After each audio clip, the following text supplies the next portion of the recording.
एक बार स्वामी विवेकानंद जी ट्रेन से यात्रा कर रहे थे और वो हमेशा की तरह भगवा कपड़े और पगड़ी पहनी हुई थी। ट्रेन में यात्रा कर रहे थे। एक अन्य यात्री को उनके रूप पर बहुत अजीब लगा और वो स्वामी जी को घूर ही रहा था और घूरते घूरते उसके मुंह से इतने अपशब्द बोलने लगा कि तुम सन्यासी बनकर घूमते रहते हो, कुछ कमाते कमाते हो कि नहीं, ऐसे ही घूमते रहते हो झोला लेके, तुम लोग आलसी हो। लेकिन स्वामी विवेकानंद जी इतने चुपचाप उस व्यक्ति की बातों को सुन रहे थे, दयावान थे। वो जानते थे वो कुछ नहीं बोले और बिल्कुल शांत भाव से वहाँ बैठे रहे हमेशा की तरह। ते अब एक हल्की सी मुस्कुराहट लेकर उसके सामने चुपचाप वहीं उसको उसको कोई जवाब ही नहीं दिया।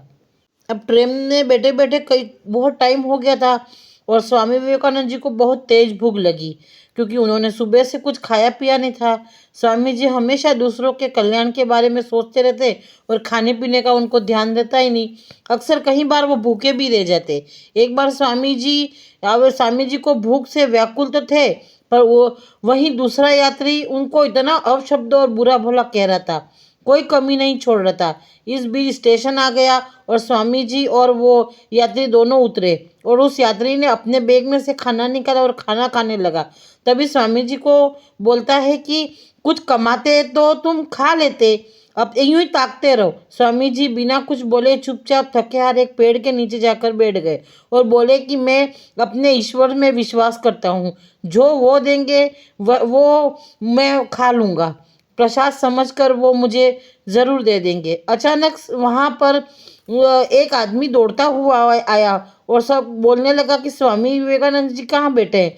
तो एक व्यक्ति ने बताया कि वो सामने पेड़ के नीचे बैठे हैं और वो दौड़ता हुआ स्वामी जी के चरणों में जाकर गिर जाता है और बोलता है कि मैंने एक सपना देखा था कि जिसमें खुद भगवान ने मुझे कहा कि मेरे परम भक्त विवेकानंद भूखा है, तुम जल्दी जाओ स्टेशन पर और उन्हें भोजन देकर आओ। बस इतना सुना था कि वो यात्री जो उनको कब से 1 घंटे से ताना मार रहा था, वो यात्री इस बात को सुन रहा था और वो भी दौड़ता हुआ जाता है और स्वामी विवेकानंद जी के चरणों में गिर जाता है और वो बोलता है कि महाराजा मुझे क्षमा कर दीजिए, मुझसे बहुत बड़ी भूल हो गई। मैंने भगवान को तो देखा नहीं है, लेकिन आज जो चमत्कार देखा है उससे तो मेरा भगवान पर विश्वास और ज़्यादा बढ़ गया है। स्वामी जी ने दया भाव से उस व्यक्ति को उठाया और गले लगाया। स्वामी जी के जीवन से जुड़ी ये सत्य घटना बहुत अधिक प्रभावित करती है और ये बताती है कि जो सच्ची श्रद्धा के साथ भगवान पर विश्वास करता है तो भगवान भक्तों की रक्षा ज़रूर करता है।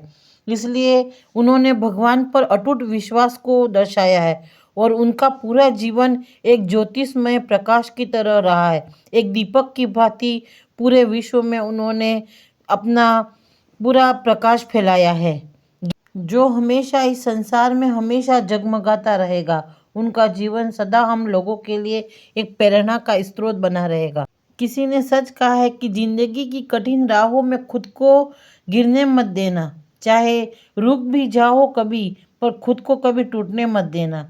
थोड़ा समय लगेगा सपनों को हकीकत बनने में, पर विश्वास खुद पर बना के रखना, क्योंकि वो ऊपर वाला तुम्हें कभी गिरने नहीं देगा। Thank you so much.